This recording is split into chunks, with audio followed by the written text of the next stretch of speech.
D4U news देख रहे तमाम दोस्तों को दीपक भंडारी का नमस्कार। आज हम पहुंचे हैं इंडियन मेडिकल एसोसिएशन के कार्यालय में। देखिए, हम आपको बता दें कि Indian medical association Punjab state branch की ओर से 1 फरवरी से लेकर 14 फरवरी तक हड़ताल की जा रही है। इनका कहना है कि केंद्र सरकार की ओर से जो मिक्सोपैथी का ऐलान किया गया है उसके खिलाफ आज ये डॉक्टर हड़ताल पर बैठे हैं। हमारे साथ हैं इंडियन मेडिकल एसोसिएशन पंजाब के प्रदेश अध्यक्ष डॉक्टर KD अरोड़ा। इनसे बात करते हैं। डॉक्टर साहब सत श्री अकाल जी। सत श्री अकाल। डॉक्टर साहब, ਅੱਜ ਤੁਹਾਡੀ ਹੜਤਾਲ ਭੁੱਖ ਹੜਤਾਲ ਹੈ ਜਾਂ ਕਿਸ ਤਰ੍ਹਾਂ ਹੜਤਾਲ ਤੁਸੀਂ ਕੀਤੀ ਹੈ? ਕਿਆ ਅੱਜ ਦਾ ਕਿਆ ਪੂਰਾ ਥੋੜਾ ਦੱਸਣਾ। ਅੱਜ ਦੀ ਹੜਤਾਲ ਇਹ ਅੱਜ ਦੀ ਨਹੀਂ, 1 ਤੋਂ ਲੈ ਕੇ 14 ਫਰਵਰੀ ਤੱਕ ਇਹ ਰਿਲੇ ਹੰਗਰ ਸਟ੍ਰਾਈਕ ਹੈ ਅਗੇਂਸਟ ਮਿਕਸੋਪੈਥੀ, ਜਿਹਦੇ ਬਾਰੇ ਮੈਂ ਸ਼ਾਇਦ ਪਿਛਲੀ ਆਪਣੀ ਤੁਹਾਡੇ ਇੰਟਰਵਿਊ ਜ਼ਿਕਰ ਕੀਤਾ ਸੀ ਵੀ ਜਿਹੜੀ central council of Indian medicine ਹੈ ਉਹਨੇ ਨੋਟੀਫਿਕੇਸ਼ਨ ਜਾਰੀ ਕੀਤੀ 20 ਨਵੰਬਰ ਨੂੰ। 20 ਨਵੰਬਰ ਨੂੰ ਨੋਟੀਫਿਕੇਸ਼ਨ ਜਾਰੀ ਕੀਤੀ, ਜਿਹਦੇ ਵਿੱਚ ਉਹਨਾਂ ਨੇ ਕਿਹਾ ਵੀ ਜਿਹੜੇ ਆਯੂਸ਼ ਸਿਸਟਮ ਦੇ ਪੋਸਟ ਗ੍ਰੈਜੂਏਟ ਸਟੂਡੈਂਟਸ ਨੇ ਉਹਨਾਂ ਨੂੰ ਅਸੀਂ ਸਰਜੀਕਲ ਫੀਲਡ ਦੇ ਐਟਲੀਸਟ 58 ਤੋਂ ਲੈ ਕੇ 60 ਕਿਸਮ ਦੀ ਸਰਜਰੀ ਅਲਾਉ ਕਰਦੇ ਆ, ਜਦ ਕਿ ਨਾ ਤਾਂ ਇਹ ਉਹਨਾਂ ਦੀ ਸਪੈਸ਼ਲਿਟੀ ਦਾ ਕੋਈ ਹਿੱਸਾ, ਨਾ ਇਸ ਚੀਜ਼ ਦੀ ਉਹਨਾਂ ਨੂੰ ਕਦੀ ਪੜ੍ਹਾਈ ਕਰਾਈ ਜਾਂਦੀ ਹੈ, ਅਤੇ ਨਾ ਹੀ ਆਯੁਰਵੈਦਿਕ ਦੇ ਵਿੱਚ ਇਸ ਤਰ੍ਹਾਂ ਦੀ ਕੋਈ ਪद्धति ਹੈ ਜਿਹਦੇ ਵਿੱਚ ਅੱਜ ਦੀ ਜਨਰਲ ਸਰਜਰੀ ਫਿੱਟ ਹੋ। ਅੱਛਾ ਡਾਕਟਰ ਸਾਹਿਬ, ਤੁਹਾਨੂੰ ਕੀ ਲੱਗਦਾ ਜੇ ਇਸ ਤਰ੍ਹਾਂ ਦਾ ਸਰਕਾਰ ਇੰਪਲੀਮੈਂਟ ਕਰ ਦਿੰਦੀ ਹੈ ਤੇ ਪੇਸ਼ੈਂਟ ਦਾ ਨੁਕਸਾਨ ਹੋਏਗਾ ਉਹਦੇ ਨਾਲ? ਤੁਸੀਂ ਆਪ ਹੀ ਦੇਖੋ ਕਿੰਨਾ ਰਿਟਰੋਗ੍ਰੇਡ ਸਟੈਪ ਹੈ। ਤੁਸੀਂ ਅੱਜ ਦੀ ਡੇਟ 'ਚ ਕਿਸੇ ਵੀ ਪੋਲੀਟੀਸ਼ੀਅਨ ਨੂੰ ਦੇਖ ਲਓ, ਆਪ ਆਪਣਾ ਇਲਾਜ ਕਿਸੇ ਆਯੂਸ਼ ਹਸਪਤਾਲ 'ਚ ਨਹੀਂ ਕਰਵਾਉਂਦੇ, ਕਿਸੇ ਆਯੁਰਵੈਦਿਕ ਮੈਡੀਕਲ ਕਾਲਜ 'ਚ ਜਾ ਕੇ ਟਰੀਟਮੈਂਟ ਨਹੀਂ ਕਰਦੇ, ਨਾ ਹੀ ਉਹਨਾਂ ਦੇ ਬੱਚੇ ਕਦੀ ਆਯੁਰਵੈਦਿਕ ਮੈਡੀਕਲ ਕਾਲਜ 'ਚ ਪੜ੍ਹਦੇ ਨੇ। ਇਸ ਤੋਂ ਕੀ ਸਾਬਤ ਹੁੰਦਾ? ਇਹ ਜਨਰਲ ਪਬਲਿਕ ਨੂੰ ਇੱਕ ਕੁਐਕਸ ਦੇ ਪੱਲੇ ਪਾਉਣਾ ਚਾਹੁੰਦੇ ਨੇ, ਇੱਕ ਹਾਫ ਬੇਕਡ ਡਾਕਟਰਸ ਦੇ ਪੱਲੇ ਪਾਉਣਾ ਚਾਹੁੰਦੇ ਨੇ। ਇਹਨਾਂ ਨੂੰ ਜਨਰਲ ਪਬਲਿਕ ਦਾ ਕੋਈ ਫਿਕਰ ਨਹੀਂ ਵੀ ਇੱਕ ਸਿਸਟਮ ਹੈ ਜਿਹੜਾ ਇਸ ਕੰਮ ਲਈ ਕਾਬਲ ਹੀ ਨਹੀਂ ਬਣਿਆ, ਜਿਹਦੇ ਵਿੱਚ ਇਸ ਨਾਲ ਦੀ ਕੋਈ ਥਿਊਰੀ ਨਹੀਂ ਹੈ, ਕੋਈ ਐਨੈਸਥੀਸੀਆ ਦੀ ਥਿਊਰੀ ਨਹੀਂ, ਕੋਈ ਐਂਟੀਬਾਇਓਟਿਕਸ ਦੀ ਥਿਊਰੀ ਨਹੀਂ। ਉਸ ਸਿਸਟਮ ਨੂੰ ਤੁਸੀਂ ਕੀ ਕਰਨਾ ਚਾਹੁੰਦੇ ਜੇ? ਉਹ ਇੱਕ ਆਪਣੇ ਆਪ 'ਚ 5000 ਸਾਲ ਪੁਰਾਣਾ ਸਿਸਟਮ ਹੈ, ਭਾਵੇਂ ਉਹ ਅੱਜ ਤੱਕ ਇੰਨਾ ਇਵੋਲਵ ਨਹੀਂ ਕਰ ਸਕਿਆ, ਪਰ ਉਹਨੂੰ ਤੁਸੀਂ ਆਪਣੀ ਉਹਦੀ ਪਿਓਰਿਟੀ ਬਣੀ ਰਹਿਣ ਦਿਓ। ਉਹਨਾਂ ਨੂੰ ਕਿਉਂ ਤੁਸੀਂ ਮਾਡਰਨ ਸਿਸਟਮ ਮੈਡੀਸਿਨ ਨੂੰ ਕਿਉਂ ਅਡਲਟਰੇਟ ਕਰਦੇ ਜੇ ਉਹਦੇ ਨਾਲ? ਡਾਕਟਰ ਤੁਹਾਨੂੰ ਕੀ ਲੱਗਦਾ ਫਿਰ ਜਿਹੜੀ ਸਰਕਾਰ ਹੈ ਐਕਸਪੈਰੀਮੈਂਟਲ ਸਟੇਜ 'ਤੇ ਵੀ ਜਨਤਾ ਦੇ ਉੱਤੇ ਐਕਸਪੈਰੀਮੈਂਟ ਕਰਨ ਦੀ ਤਿਆਰੀ ਕਰ ਰਹੀ ਹੈ? ਮੈਂ ਤੁਹਾਨੂੰ ਦੱਸਣਾ, ਇਹ ਵਨ ਨੇਸ਼ਨ ਵਨ ਸਿਸਟਮ, ਇਹ ਵਿਜ਼ਨ ਜਿਹੜਾ ਹੈਗਾ ਇਹਦੇ ਤਹਿਤ ਹੀ ਨੀਤੀ ਆਯੋਗ ਨੇ 2020 'ਚ ਇੱਕ ਨੈਸ਼ਨਲ ਐਜੂਕੇਸ਼ਨ ਪਾਲਿਸੀ ਬਣਾਈ। ਉਹਦੇ ਮੁਤਾਬਕ 2030 ਤੱਕ ਸਾਰੀ ਜਿਹੜੀ ਹੈ medical education, health care, research, ਇਹਨੂੰ ਇੱਕ ਹਾਈਬ੍ਰਿਡਾਈਜੇਸ਼ਨ ਕਰਤੀ ਜਾਏਗੀ, ਯਾਨੀ ਕਿ ਇੱਕ ਕਿਸਮ ਦਾ ਮਿਕਸ ਕਰਕੇ ਇੱਕ ਮਿਕਸ ਸਿਸਟਮ ਪੜ੍ਹਾਇਆ ਜਾਏਗਾ। ਸਾਰੇ 600 ਦੇ 600 ਮੈਡੀਕਲ ਕਾਲਜ ਜਿਹੜੇ ਹਿੰਦੁਸਤਾਨ ਦੇ ਨੇ ਉਹ ਇਸੇ ਸਿਸਟਮ ਨੂੰ ਪੜ੍ਹਾਉਣਗੇ। ਯਾਨੀ ਕਿ ਜਿਹੜੀ ਮਤਲਬ ਡਾਕਟਰ ਸਾਹਿਬ ਇੱਥੇ ਮੈਂ ਸਵਾਲ ਪੁੱਛਣਾ ਚਾਹਾਂਗਾ ਵੀ ਟੋਟਲ ਜਿੰਨੇ 600 ਮੈਡੀਕਲ ਕਾਲਜ ਦਾ ਵਿੱਚ ਹੁਣ ਇਹ ਵਾਲਾ ਸਿਸਟਮ ਲਾਗੂ ਕੀਤਾ ਜਾ ਰਿਹਾ ਹੈ ਨਵੀਂ ਪੜ੍ਹਾਈ ਦਾ? ਮੈਡੀਕਲ ਕਰਿਕੂਲਮ ਬਿਲਕੁਲ ਚੇਂਜ ਕੀਤਾ ਜਾ ਰਿਹਾ। ਮੈਡੀਕਲ ਐਜੂਕੇਸ਼ਨ ਜਿਹੜੀ ਹੈ ਉਹਦੀ ਹਾਈਬ੍ਰਿਡਾਈਜੇਸ਼ਨ ਕੀਤੀ ਜਾ ਰਹੀ ਹੈ, ਉਹਦੇ ਪਲੂਰਲਿਜ਼ਮ ਕੀਤਾ ਜਾ ਰਿਹਾ, ਉਹਨੂੰ ਮਾਡਰਨ ਸਿਸਟਮ ਆਫ ਮੈਡੀਸਨ ਨੂੰ ਸਮਝੋ ਤੁਸੀਂ 15ਵੀਂ ਸਦੀ 'ਚ ਲਿਜਾਇਆ ਜਾ ਰਿਹਾ। ਡਾਕਟਰ ਸਾਹਿਬ ਕੁਛ ਥੋੜਾ ਬਰੀਫ ਕਰੋਗੇ ਉਹਦਾ ਨੁਕਸਾਨ ਕੀ ਹੋਏਗਾ? ਨੁਕਸਾਨ ਇਹ ਹੈਗਾ ਵੀ ਆਯੂਸ਼ ਆਪਣੀ ਜਗ੍ਹਾ 'ਤੇ ਖਤਮ ਹੋ ਜਾਏਗਾ ਅਤੇ ਮਾਡਰਨ ਸਿਸਟਮ ਆਪਣੀ ਜਗ੍ਹਾ 'ਤੇ ਡਾਇਲੂਟ ਹੋ ਜਾਏਗਾ। ਯਾਨੀ ਕਿ ਇਸ ਪਾਸੇ ਵੀ ਕੋਈ ਪ੍ਰੋਗਰੈਸ ਨਹੀਂ ਹੋਣੀ ਅਤੇ ਉਸ ਪਾਸੇ ਵੈਸੇ ਕੰਮ ਖਰਾਬ ਹੋ ਜਾਣਾ। ਅੱਜ ਦੀ ਡੇਟ 'ਚ ਕਿਸੇ ਵੀ ਆਯੂਸ਼ ਮੈਡੀਕਲ ਡਾਕਟਰ ਨੂੰ ਜਿਹੜੇ ਆਯੁਰਵੈਦਿਕ ਮੈਡੀਕਲ ਕਾਲਜ 'ਚ ਐਡਮਿਸ਼ਨ ਲੈ ਰਹੇ ਨੇ, ਉਹਨਾਂ ਨੂੰ ਅਗਰ ਮੌਕਾ ਦਿੱਤਾ ਜਾਵੇ ਅਤੇ ਉਹ ਕਦੇ ਵੀ ਉਸ ਸਿਸਟਮ 'ਚ ਨਾ ਜਾਣ, ਉਹ ਸਿਰਫ ਅਤੇ ਸਿਰਫ ਮਾਡਰਨ ਸਿਸਟਮ ਆਫ ਮੈਡੀਸਨ 'ਚ ਕੰਮ ਕਰਨਗੇ। ਜਿੰਨੇ ਵੀ ਤੁਸੀਂ ਆਯੁਰਵੈਦਿਕ ਡਾਕਟਰ ਦੇਖਦੇ ਜੇ ਸਾਰੇ ਅੱਜ ਐਲੋਪੈਥਿਕ ਮੈਡੀਸਨਸ ਵਰਤ ਰਹੇ ਨੇ। ਬਿਲਕੁਲ ਠੀਕ ਹੈ। ਹਾਲਾਂਕਿ ਸੁਪਰੀਮ ਕੋਰਟ ਦੀ ਰੂਲਿੰਗ ਹੈ 1990 ਦੀ ਵੀ ਤੁਸੀਂ ਮਿਕਸ ਅਪ ਨਹੀਂ ਕਰ ਸਕਦੇ। ਆਯੁਰਵੈਦਿਕ ਵਾਲੇ ਡਾਕਟਰ ਐਲੋਪੈਥਿਕ ਮੈਡੀਸਨ ਨਹੀਂ ਲਿਖ ਸਕਦੇ ਅਤੇ ਐਲੋਪੈਥਿਕ ਵਾਲੇ ਆਯੁਰਵੈਦਿਕ ਨਹੀਂ ਲਿਖ ਸਕਦੇ। It is ਕੁਐਕਰੀ। ਸੋ ਲੋਕਾਂ ਨੂੰ ਇਹਦਾ ਕੀ ਨੁਕਸਾਨ ਹੈ? ਲੋਕਾਂ ਨੂੰ ਨਾ ਇੱਧਰ ਕਹਿ ਰਹੇ ਨਾ ਉੱਧਰ ਕਿਸੇ ਨੂੰ। ਅੱਛਾ ਨਹੀਂ ਡਾਕਟਰ ਸਾਹਿਬ, ਫਿਰ ਜੇ ਸਰਕਾਰ ਨੇ 2020 'ਚੋਂ ਨਵਾਂ ਸਿਸਟਮ ਐਜੂਕੇਸ਼ਨ ਦਾ ਕਰ ਰਹੀ ਹੈ ਅਤੇ ਇਹ ਜਿੰਨੇ ਪੁਰਾਣੇ ਡਾਕਟਰ ਉਹਨਾਂ 'ਤੇ ਕਿਉਂ ਇੰਪਲੀਮੈਂਟ ਕੀਤਾ ਗਿਆ ਹੈ? ਪੁਰਾਣੇ ਡਾਕਟਰ ਜਿਹੜੇ ਇਹ ਉਹਨਾਂ 'ਤੇ ਨਹੀਂ ਹੈਗਾ, ਇਹ ਜਿਹੜੇ ਨਵੇਂ ਗ੍ਰੈਜੂਏਟ ਪੋਸਟ ਗ੍ਰੈਜੂਏਟ ਬਣ ਰਹੇ ਨੇ ਆਯੂਸ਼ 'ਤੇ ਉਹਨਾਂ ਦੇ ਹੈ।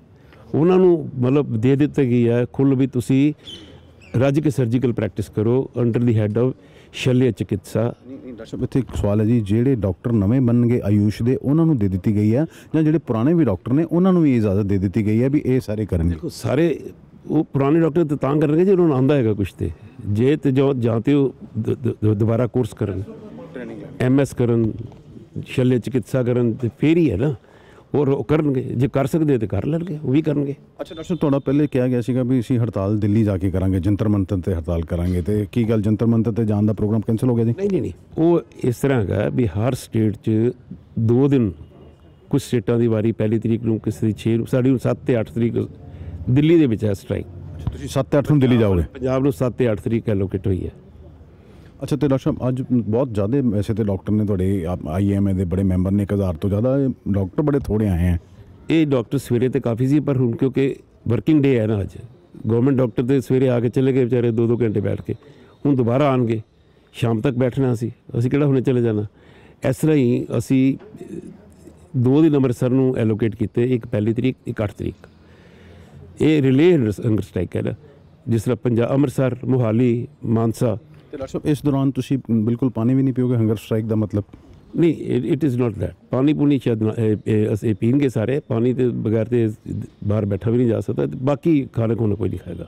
ਸਵੇਰੇ ਇੱਕ ਵਾਰੀ ਖਾ ਲਿਆ, ਹੁਣ ਨਹੀਂ ਖਾਣਾ ਖਾਓ ਬਸ, ਦੈਟਸ ਇਟ। ਡਾਕਟਰ ਸਾਹਿਬ ਤੁਹਾਨੂੰ ਕੀ ਲੱਗਦਾ ਸੈਂਟਰਲ ਗਵਰਨਮੈਂਟ ਤੁਹਾਡੀ ਇਸ ਸੰਕੇਤਿਕ ਹੜਤਾਲ ਨੂੰ ਕੀ ਇਹ ਮੰਨੇਗੀ? ਜਿਹੜੀ ਤੁਹਾਡੀ ਡਿਮਾਂਡ ਹੈ ਵੀ ਇਹ ਮਿਕਸੋਪੈਥੀ ਨਹੀਂ ਹੋਣੀ ਚਾਹੀਦੀ, ਕਿਉਂਕਿ ਦੇਖੋ ਪਿੱਛੇ ਪਹਿਲੇ GST ਨੋਟਬੰਦੀ ਕੀਤੀ ਗਈ, ਫਿਰ GST ਲਿਆਂਦੀ ਗਈ, ਹੁਣ ਫਾਰਮਰਸ ਦੇ ਬਿੱਲ ਲਿਆਂਦੇ ਗਏ ਨੇ। ਇਹ ਤਾਂ ਸਰਕਾਰ ਤੇ ਇਸ ਤਰ੍ਹਾਂ ਕਹਿਣਾ ਚੱਲ ਰਹੀ ਹੈ ਵੀ ਇੱਕ ਤੁਹਾਨੂੰ ਲੱਗਦਾ ਵੀ ਤਾਨਾਸ਼ਾਹੀ ਜਿਹੜੇ ਇਹ ਕਾਨੂੰਨ ਪਾਸ ਕੀਤੇ ਜਾ ਰਹੇ ਲਗਾਤਾਰ? ਯਾਰ ਗੱਲ ਪਤਾ ਕੀ ਹੈ, ਪੈਂਡੈਮਿਕ ਦੇ ਪ੍ਰਕੋਪ ਦੇ ਵਿੱਚ ਇਹ ਸਾਰਾ ਕੁਝ ਹੀ ਕਰ ਗਏ ਨੇ।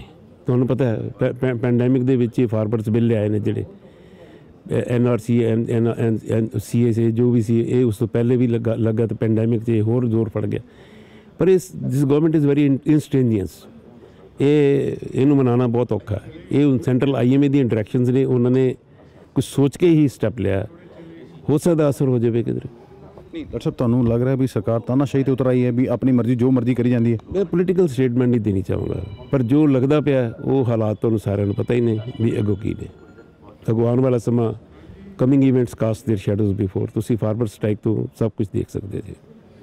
ਅਸੀਂ ਤਾਂ ਬਹੁਤ ਛੋਟੀ ਜਿਹੀ ਸੰਸਥਾ ਹੈ, 3 ਲੱਖ ਮੈਂਬਰ ਸਾਡਾ, ਪਰ ਜੋ ਐਡੀ ਵੱਡੀ ਸੰਸਥਾ ਹੈ, ਇੰਨੀ ਵੱਡੀ ਪਾਪੂਲੇਸ਼ਨ ਸਟ੍ਰਾਈਕ 'ਤੇ ਬੈਠੀ ਹੈ, ਉਹਨਾਂ ਦਾ ਤੁਸੀਂ ਹਾਲ ਦੇਖ ਕੇ ਤੁਸੀਂ ਸਾਡਾ ਅੰਦਾਜ਼ਾ ਲਗਾ ਸਕਦੇ ਜੀ। ਉਸ ਡਾਕਟਰ ਸਾਹਿਬ ਤੁਸੀਂ ਕੁਛ ਹੋਰ ਕਹਿਣਾ ਚਾਹੋ? ਮੈਂ ਇਹੋ ਕਹਿਣਾ ਚਾਹੁੰਦਾ ਵੀ ਇਹ ਸਰਕਾਰ ਨੂੰ ਇਹਨਾਂ ਰਿਟਰੋਗ੍ਰੇਡ ਸਟੈਪ ਨਹੀਂ ਲੈਣਾ ਚਾਹੀਦਾ। Don't push the country back by 400-500 years. Modern system ਨੂੰ ਆਪਣੀ ਜਗ੍ਹਾ 'ਤੇ ਰਹਿਣ ਦਿਓ। ਮਾਡਰਨ ਸਿਸਟਮ ਦੇ ਨਾਲ ਹੀ ਆਪਣੇ ਹੈਲਥ ਪੈਰਾਮੀਟਰ ਜਿਹੜੇ ਇੰਪਰੂਵ ਕੀਤੇ ਨੇ, ਵੀ ਮੈਟਰਨਲ ਮੋਰਟੈਲਿਟੀ ਜਿਹੜੀ ਕਿ 120 ਹੁੰਦੀ ਸੀ ਪਰ 1000 ਬਰਥ, ਅੱਜ ਸਾਰੀ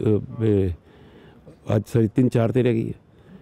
ਇਨਫੈਂਟ ਮੋਰਟੈਲਿਟੀ ਕਿੰਨੀ ਘਟ ਗਈ ਹੈ? ਕੇਰਲਾ ਦੇ ਵਿੱਚ 6 ਪਰ 1000 ਬਰਥ ਡੈਥ ਹੋ ਰਹੀ ਬੱਚਿਆਂ ਦੀ ਸਿਰਫ।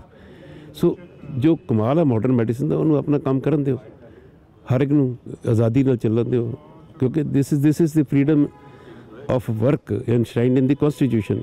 ਤੁਸੀਂ ਸਾਨੂੰ ਕਿਉਂ ਖਰਾਬ ਕਰਦੇ ਜੇ? धन्यवाद। हमारे साथ ये थे डॉक्टर KD अरोड़ा, जिन्होंने बताया कि सरकार को इस मिक्सोपैथी को नहीं लाना चाहिए। वैसे तो इनका ये भी कहना है कि सरकार बहुत तानाशाही रवैया अख्तियार कर चुकी है, मानेगी या नहीं इनकी ओर से हड़ताल तो की जा रही है, लेकिन IMA जो देश की कॉल थी इंडियन मेडिकल एसोसिएशन की, उसी कॉल पर ये हड़ताल पर बैठे हैं। हमारे साथ हैं इंडियन मेडिकल एसोसिएशन के पूर्व प्रदेश अध्यक्ष डॉक्टर अमरीक सिंह अरोड़ा, उनसे भी बात करते हैं। डॉक्टर साहब, जिवें अज तुसीं हड़ताल पर बैठे हो, डॉक्टर साहब ने दस्सिया कि मिक्सोपैथी लियाई जा रही है, तो तुहानूं की लगदा भी इन्ने 8-10 बंदे ਤੁਸੀਂ ਹੜਤਾਲ ਤੇ ਬੈਠੋਗੇ ਤੇ ਸਰਕਾਰ ਤੱਕ ਆਵਾਜ਼ ਜਾਏਗੀ ਤੁਹਾਡੀ? ਨਹੀਂ, ਇਹ 8-10 ਬੰਦੇ ਨਹੀਂ, ਇਹ ਚੇਨ ਫਾਸਟ ਹੈ ਔਰ ਚੇਨ ਫਾਸਟ ਸਾਰੇ ਇੰਡੀਆ ਵਿੱਚ ਹੈ। ਇਹ ਨਹੀਂ ਹੈ ਕਿ ਲਗਾਤਾਰ ਇਹ ਫਾਸਟ ਨਹੀਂ ਹੈ। ਇਹਦੇ 'ਚ ਹਰ ਰੋਜ਼ ਹਰ ਜ਼ਿਲ੍ਹੇ ਤੋਂ ਵੱਖਰੇ ਵੱਖਰੇ ਡਾਕਟਰ ਜਿਹੜੇ ਹੈ ਉਹ ਸਾਰਾ ਦਿਨ ਬਹਿਣਗੇ ਅਤੇ ਇਹ ਆਵਾਜ਼ ਨਹੀਂ ਹੈ ਤਾਂ ਗੌਰਮੈਂਟ ਦਾ ਧਿਆਨ ਦਿਵਾਉਣਾ। ਜਿਵੇਂ ਕਿ ਤੁਹਾਨੂੰ ਪਿਛਲੇ ਅਸੀਂ ਮੀਟਿੰਗ 'ਚ ਦੱਸਿਆ ਸੀਗਾ ਕਿ ਇਹ ਜਿਹੜਾ ਮਿਕਸੋਪੈਥੀ ਦਾ ਇਸ਼ੂ ਹੈ, ਇਹ ਪਬਲਿਕ ਵਾਸਤੇ ਜ਼ਿਆਦਾ ਇੰਪੋਰਟੈਂਟ ਹੈ ਸਾਡੇ ਡਾਕਟਰਸ ਨਾਲੋਂ ਵੀ। ਸੋ ਅਸੀਂ ਗੌਰਮੈਂਟ ਦਾ ਇਹ ਧਿਆਨ ਦਿਵਾਉਣਾ ਚਾਹੁੰਦੇ ਹਾਂ ਕਿ ਪਬਲਿਕ ਵਾਸਤੇ ਜਿਹੜੀਆਂ ਖਰਾਬ ਕਰਨ ਵਾਲੀਆਂ ਚੀਜ਼ਾਂ ਹੈਗੀਆਂ ਉਹ ਤੁਸੀਂ ਇਹਨਾਂ ਨੂੰ ਇੰਪਲੀਮੈਂਟ ਨਾ ਕਰੋ, ਕਿਉਂਕਿ ਆਉਣ ਵਾਲੇ ਸਮੇਂ ਦੇ ਵਿੱਚ 8-10 ਸਾਲ ਦੇ ਵਿੱਚ ਇਹਦੇ ਸਿੱਟੇ ਜਿਹੜੇ ਇਹੋ ਜਿਹੇ ਨਿਕਲਣਗੇ ਕਿ ਉਸ ਵੇਲੇ ਫਿਰ ਸਾਨੂੰ ਲੋੜ ਪੈ ਜਾਏਗੀ ਕਿ ਇਸ ਚੀਜ਼ ਨੂੰ ਸਾਰੇ ਨੂੰ ਠੀਕ ਕਰੀਏ।